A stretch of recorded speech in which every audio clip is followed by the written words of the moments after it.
Is there another question that has not dissolved?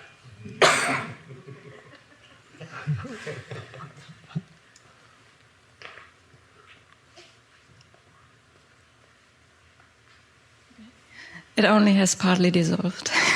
Partly dissolved. Hello, Eckhart. Hello. Moin, moin. My question deals with parents. With practice in presence, I felt love for them after many years not feeling love and feeling guilty for that. But I still have huge problems to meet them. When I meet them, if they are in the same room, even if I try to be aware of my breath and my inner body, after a while I have huge pain body attacks. And is that triggered by something they say, or I can't even say that.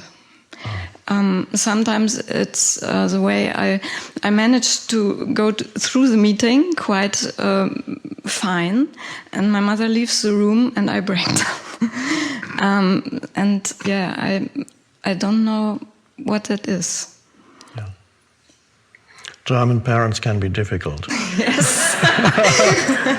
Okay. I know. American parents too. So on one level there's already an acceptance of them, on a mental level, the acceptance of who they are, the acceptance of their limitations, they behave the way they behave, is the pain body is still there inside you, of course, and the pain body reacts. It may also be that the mental level, the mental acceptance is not yet complete either. To see that they act the way they act, speak the way they speak, not because of who they are, but because of their past conditioning, which is their mental emotional conditioning is speaking through them. They can't help that. Mm-hmm. If there's not enough presence, everybody is controlled by their mental emotional conditioning. They can't help it. They are afflicted by that disease, which is identification with unconscious conditioning. I'm not the only one who calls that disease. Even in the ancient teachings of Zen, they sometimes call it the disease of the mind. And there are some Zen teachers who have said they are here to cure that mental illness. They've said that's what Zen is about, it's curing that mental illness. So you need to, on the mental level, as you sit with them, you need to know that continuously, that what you are observing is not who they are. Mm-hmm. You're observing a form of mental conditioning. Underneath that, there is the being, and you may sometimes get a glimpse of it. My mother was very much identified also with her mind, and occasionally I looked into her eyes and suddenly there was a light shining through when she stopped talking for a little while. In other words, the mind catching a breath after talking for 10 minutes incessantly. And then for a moment I could say, oh, there's their being, her being was shining through. And I have one or two photos where her being shines through. Mm-hmm. And then, of course, it gets obscured again. And then you get the same, the suspicions, the complaints, the accusations, all the stuff associated with unconscious thinking. So on the mental level, you need to know that, be present enough so that you don't forget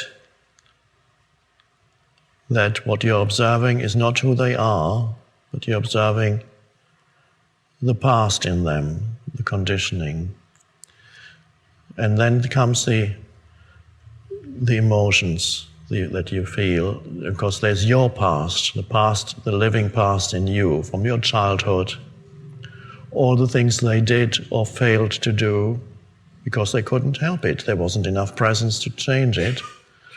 So that's something for you to find acceptance. As you accept them, you accept what you feel at that moment.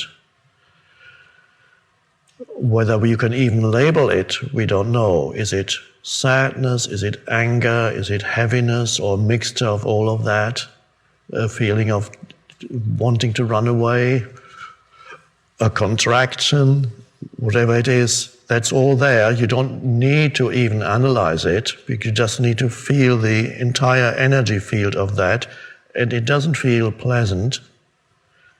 And it's the past in you. So there you're observing the past in them, acting out, and you experience the past in you. And so what do you do with two pasts? You have the past out there and the past in here. Only presence can dissolve the past. So you need to access the power of presence in yourself. And how do you do that? A quick way in a situation like this is the acceptance of whatever arises inside or outside at this moment. You accept, this is what you feel, this is what they do or say. There's the acceptance of the inner and the outer. You say, because it is already happening, why you have to accept or you suffer. In a way, if you don't accept, you suffer more. If you don't want to feel what you feel, that's more suffering because you're resisting. Acceptance does something that I could describe as, let's say, here's the emotional field and it doesn't feel good. And acceptance means just you say, okay, that it is, I can feel that.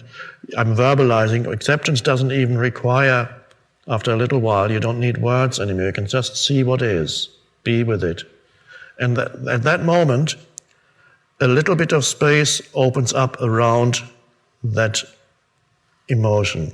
A little bit of space. That space comes from your acceptance. The acceptance gives it space.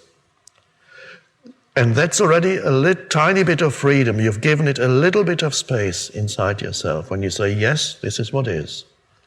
And that's a beauty. You've given both them space externally to be, and you've given yourself space internally. And then, as you notice that actually that feels already a little bit better than before, because there's space around the emotion. And then you go into it more deeply and you accept even more. You continue to accept, and that space grows a little bit around it. And then you encounter the strange phenomenon of an emotion that is not pleasant existing in a spacious field, so to speak, that's around it. And then you realize that who you are is you are that field. And you can allow the emotion to be in that field, and you can allow your parents to be there and say what they say and do what they do. They're repeating the past. Space comes in. So acceptance brings space, and space is the transcendence of conditioning. Space is the transcendence of the past, the transcendence of the personality and the person, and it's freedom, space. That's the practice. And so the best place to practice is with your parents. There are many other places where you can practice, but the ultimate mastery you will achieve when you can practice with your parents. That's the graduation. You graduate. Okay. It's the PhD in presence.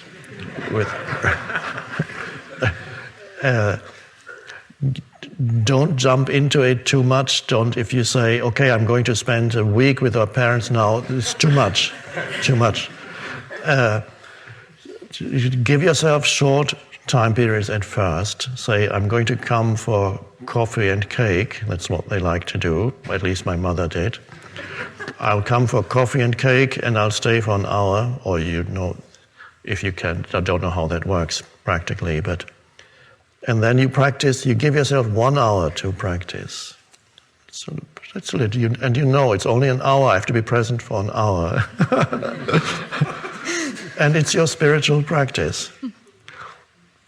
So as you know, I've written the quote in a book. Ram Dass said, if you think you're so enlightened, spend 2 weeks with your parents. 2 weeks. The ultimate test.